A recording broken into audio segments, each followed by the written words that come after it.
Albert Einstein, जिनकी theories ने दुनिया की साइंस को हमेशा हमेशा के लिए बदल दिया, उनकी जिंदगी में एक वक्त ऐसा भी आया था जब वो 9 सालों तक नौकरी के लिए दर दर भटक रहे थे। यहाँ तक के उनके क्लास फेलोज में अगर किसी की जॉब नहीं लगी थी तो वो सिर्फ आइंस्टाइन ही थे।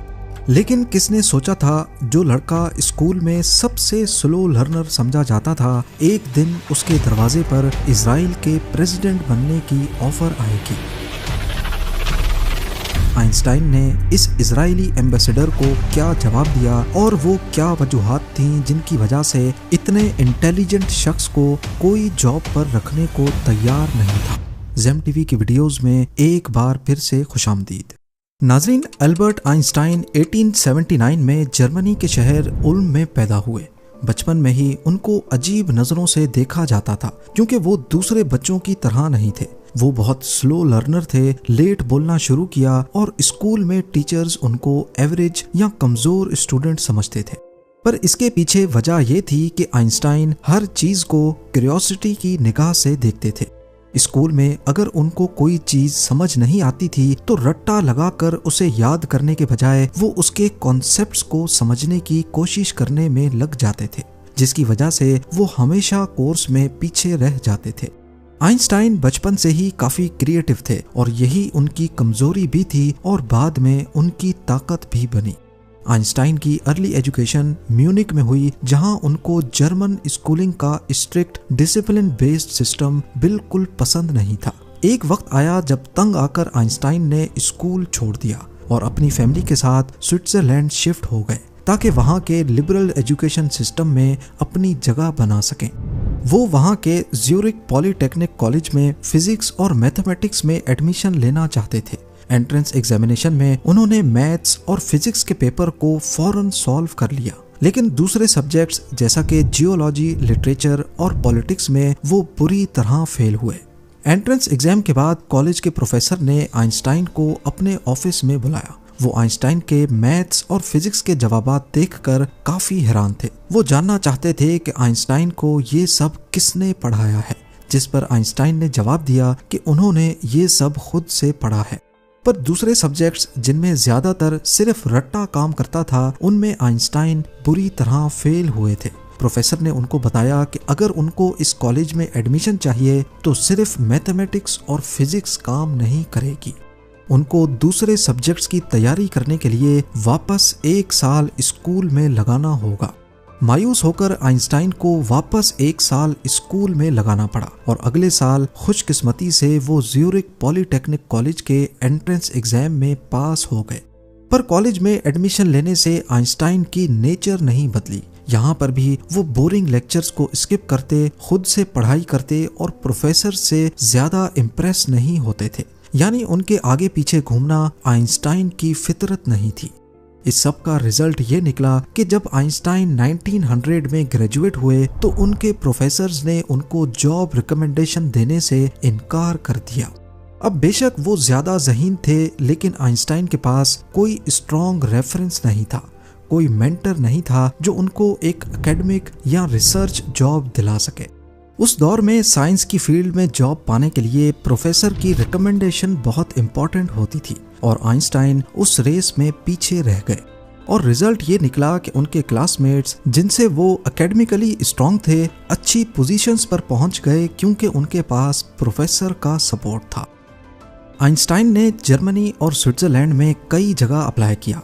यूनिवर्सिटीज, स्कूल्स, रिसर्च इंस्टीट्यूट्स, हर जगह उनको मना हो गया। लेटर्स लिखे, प्रोफेसर से मिले, लेकिन सब जगह एक ही जवाब, हमें अफसोस है, हम आपको हायर नहीं कर सकते। आइंस्टाइन के लिए ये पर्सनली भी पेनफुल था क्योंकि वो समझते थे कि उनका काम और पोटेंशियल लोगों को दिखाई नहीं दे रहा। आइंस्टाइन के लेटर्स और डायरी से उनकी इस फ्रस्ट्रेशन का अच्छी तरह अंदाजा लगाया जाता है। आइंस्टाइन ने एक दफा अपनी डायरी में लिखा था, ये लगता है जैसे दुनिया को मेरी कोई जरूरत ही नहीं, हर दरवाजा बंद लगता है। अपनी फैमिली को लिखे गए लेटर में ये मेंशन था, मैं हर जगह अप्लाई करता हूँ लेकिन ना तो जवाब मिलता है, ना ही किसी को मेरी जरूरत है। लगता है मेरी जिंदगी में कुछ भी ठीक नहीं जा रहा। एक और फेमस लेटर जो उन्होंने अपनी गर्लफ्रेंड मिलीवा को लिखा, उसमें आइंस्टाइन ने कहा, मुझे लगता है मैं एक यूजलेस इंसान बन गया हूँ। मैं सिर्फ फिजिक्स में जीता हूँ, पर दुनिया सिर्फ उन लोगों की सुनती है जो उनके सिस्टम में फिट बैठते हैं। ये फ्रस्ट्रेशन आइंस्टाइन की पर्सनल लाइफ को असरअंदाज कर रही थी। पैसे की तंगी, शादी में टेंशन्स और खुद से डिससैटिस्फैक्शन। एक और प्रॉब्लम ये थी कि आइंस्टाइन की नेचर बहुत ज्यादा आइडियलिस्टिक थी। वो क्लियर थे कि वो सिर्फ साइंस से रिलेटेड ही जॉब करेंगे। प्रैक्टिकल या कमर्शियल जॉब्स में उनका कोई इंटरेस्ट नहीं था। उस वक्त आइंस्टाइन का अफेयर उनकी एक क्लास फेलो मिलीवा के साथ चल रहा था, लेकिन दोनों की शादी सिर्फ इस वजह से नहीं हो रही थी क्योंकि आइंस्टाइन के पास कोई जॉब नहीं थी। फाइनेंशियल प्रेशर बढ़ रहा था। मिलीवा एक्सपेक्ट कर रही थी कि आइंस्टाइन कुछ कमाए, लेकिन आइंस्टाइन के हाथ जैसे जकड़े हुए थे।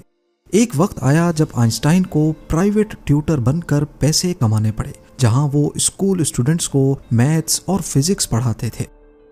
आखिरकार आइंस्टाइन के एक दोस्त ने उनको एडवाइस दिया कि बैरन पेटेंट ऑफिस में एक एग्जामिनर की जॉब के लिए अप्लाई करो। ये एक लो लेवल गवर्नमेंट जॉब थी, लेकिन कम से कम एक स्टार्ट था। आइंस्टाइन ने अप्लाई किया और सरप्राइजिंगली बिना ज्यादा एक्सपीरियंस के उनको 1902 में जॉब मिल गई। बैरन पेटेंट ऑफिस में आइंस्टाइन का काम था नए इन्वेंशंस और पेटेंट्स की एप्लीकेशंस को चेक करना, देखना क्या सच में इनोवेटिव है क्या नहीं। ये जॉब बोरिंग थी, लेकिन आइंस्टाइन के लिए डूबते को तिनके का सहारा बनने का काम कर रही थी। क्योंकि ये जॉब 9 to 5 थी, तो वो रातों को और वीकेंड्स में अपनी साइंटिफिक रिसर्च करते रहे।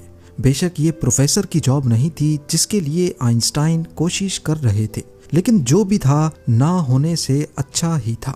उसके बाद एक वक्त ऐसा आया जब आइंस्टाइन के दिन पलटने लगे। पेटेंट ऑफिस में काम करते हुए आइंस्टाइन ने 1905 में अपने कैरियर का सबसे बड़ा धमाका किया। एक ही साल में उन्होंने 4 रेवोल्यूशनरी पेपर्स पब्लिश किए, जिनमें special relativity, photo electric effect, Brownian motion और मास एनर्जी इक्विवेलेंस, जिसे E=mc² भी कहा जाता है, शामिल थे। इन पेपर्स ने उस वक्त की साइंटिफिक दुनिया को हिला कर रख दिया। अचानक पेटेंट ऑफिस में मामूली सी जॉब करने वाला नाम यूरोप के साइंसदानों में मशहूर होने लगा। आइंस्टाइन का एक paper photo electric effect quantum physics की बुनियाद बना और दूसरे स्पेशल रिलेटिविटी ने समय और स्पेस की समझ को बदल कर रख दिया। 1900 में पास आउट होने के बाद आखिरकार 1909 में यानी ग्रेजुएशन के 9 सालों के बाद उनको यूनिवर्सिटी ऑफ ज्यूरिख में असिस्टेंट प्रोफेसर बनने की जॉब ऑफर मिली। एल्बर्ट आइंस्टाइन की शख्सियत को लोगों ने कभी पूरी तरह नहीं समझा। साइंस की दुनिया से बाहर जो आइंस्टाइन था, उनकी इमेज बहुत कंफ्यूजिंग रही है। एक तरफ लोग उनको एक मजाकिया तरीके से दिखाते हैं, बिखरे हुए बालों वाला अजीब सा सोशली ऑकवर्ड साइंटिस्ट जो सिर्फ अपनी किताबों और थ्योरीज में घुसा रहता था। दूसरी तरफ वो एक सीरियस और इम्पोर्टेंट पॉलिटिकल रोल में भी दिखाई देते हैं। 1932 में आइंस्टाइन जर्मनी से भाग गए, बस एक साल पहले जब हिटलर ने वहां पावर संभाली, क्योंकि हिटलर ज्यूज के काफी खिलाफ था और आइंस्टाइन का ताल्लुक भी एक ज्यूइश खानदान से ही था। आइंस्टाइन अमेरिका चले गए और प्रिंसटन, न्यू जर्सी में थ्योरेटिकल फिजिक्स के प्रोफेसर बन गए। वो सिर्फ साइंस के हीरो ही नहीं, बल्कि पूरी दुनिया की ज्यूइश कम्युनिटी का एक फेमस और रिस्पेक्टेड चेहरा भी थे। इस दौरान ज्यूज की अपनी स्टेट इजराइल के बनने का अमल चल रहा था और पैलेस्टाइन में इसी मुद्दे को लेकर काफी जंगें हो रही थी। आखिरकार 1948 में इजराइल फॉर्मली वजूद में आ गया, लेकिन सिर्फ 4 सालों के बाद 1952 में इजराइल के पहले प्रेसिडेंट खैम वाइजमैन इंतकाल कर गए। अब ज्यूइश कम्युनिटी के सर पर कोई लीडर नहीं था, तो उस वक्त ज़ायोनिस्ट लीडर्स ने सोचा कि क्यों ना एल्बर्ट आइंस्टाइन को अगला प्रेसिडेंट बनाया जाए। आखिरकार वो एक जाने माने फिजिसिस्ट भी थे और समाज में इनकी इज्जत भी थी। मतलब वो एक साइंटिस्ट ही नहीं, एक पॉलिटिकल और कल्चरल आइकन भी बन चुके थे। 17 नवंबर 1952 को आइंस्टाइन को एक लेटर मिला। ये लेटर भेजा था अब्बा एबन ने, जो उस वक्त यूनाइटेड नेशंस में इजराइल का एम्बेसडर था।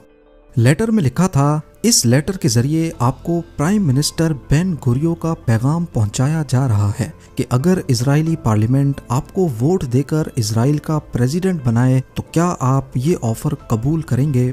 अगर आप मान जाते हैं तो आपको इजराइल शिफ्ट होना पड़ेगा और वहां की सिटीजनशिप लेनी होगी। प्राइम मिनिस्टर की तरफ से यकीन दिलाया जाता है कि ऐसी सूरत में आपको अपना साइंटिफिक काम पूरी आज़ादी और सहूलत के साथ कंटिन्यू करने दिया जाएगा। ये बहुत बड़ा और इमोशनल ऑफर था, पर आइंस्टाइन के प्लान्स कुछ और ही थे। उन्होंने पलटकर जो जवाब दिया वो उनकी जिंदगी का एक और पहलू सामने लाता है। आइंस्टाइन ने जवाब में लिखा, मुझे इजराइल की तरफ से प्रेसिडेंट बनाने का जो ऑफर दिया गया है उससे मैं बहुत ज्यादा इमोशनल हूँ, लेकिन साथ ही उदास और शर्मिंदा भी हूँ कि मैं इसे कबूल नहीं कर सकता। मैं जिंदगी भर सिर्फ ऑब्जेक्टिव चीजों से डील करता आया हूँ, इसीलिए मेरे पास ना तो लोगों को संभालने की फितरत है और ना ही ऑफिशियल जिम्मेदारियां निभाने का तजर्बा। मतलब आइंस्टाइन ने खुद को पॉलिटिकल लीडरशिप के लायक नहीं समझा था। उस वक्त आइंस्टाइन की एज 73 इयर्स थी। जब उनको ये ऑफर मिला तो उन्होंने अपने घर में रुके हुए एक मेहमान को बताया था कि ये ऑफर बहुत ऑकवर्ड है। बाद में उन्होंने एक जेरूसलम के अखबार को जो उनके लिए कैंपेन कर रहा था ये भी समझाया कि मैं ऐसे किसी चांस का सामना नहीं करना चाहता जहां मुझे गवर्नमेंट के फैसलों के साथ चलना पड़े जो कभी मेरे ज़मीर के खिलाफ जा सकती हो। मतलब आइंस्टाइन सिर्फ इसलिए मना नहीं कर रहे थे कि वो पॉलिटिकली फिट नहीं थे, बल्कि इसलिए भी कि वो अपनी जिंदगी में कभी भी अपने ज़मीर के खिलाफ नहीं जाना चाहते थे, फिर चाहे कितनी भी बड़ी कुर्सी या इज्जत क्यों ना मिले। लोग जो जज्बाती तौर पर एक्साइटेड हो रहे थे आइंस्टाइन को प्रेसिडेंट बनाने के आइडिया पर, वो एक इम्पोर्टेंट बात भूल रहे थे कि आइंस्टाइन इजराइल के लिए सिंपैथेटिक जरूर थे, लेकिन वो कभी भी एक पैशनेट ज़ायोनिस्ट नहीं थे। जब आइंस्टाइन ने प्रेसिडेंट के ऑफर को ठुकरा दिया तो फॉर्मर प्राइम मिनिस्टर बेन गुरियो ने अपने असिस्टेंट को कहा कि अगर आइंस्टाइन ने ये ऑफर एक्सेप्ट कर लिया होता तो हमारे लिए बड़ी मुश्किल खड़ी हो जाती, क्योंकि 1946 में इजराइल बनने से 2 साल पहले आइंस्टाइन ने एक इंटरनेशनल कम्युनिटी के सामने कहा था कि स्टेट का आइडिया मेरे दिल में नहीं है। यानी असल में आइंस्टाइन इजराइल को अलग स्टेट में नहीं देखना चाहते थे। आखिरकार 16 दिसंबर 1952 को यित्ज़हाक बेंज़वी इजराइल के दूसरे प्रेसिडेंट बन गए। उम्मीद है ज़ेम टीवी की ये वीडियो भी आप लोग भरपूर लाइक और शेयर करेंगे। आप लोगों के प्यार भरे कमेंट्स का बेहद शुक्रिया। मिलते हैं अगली शानदार वीडियो में।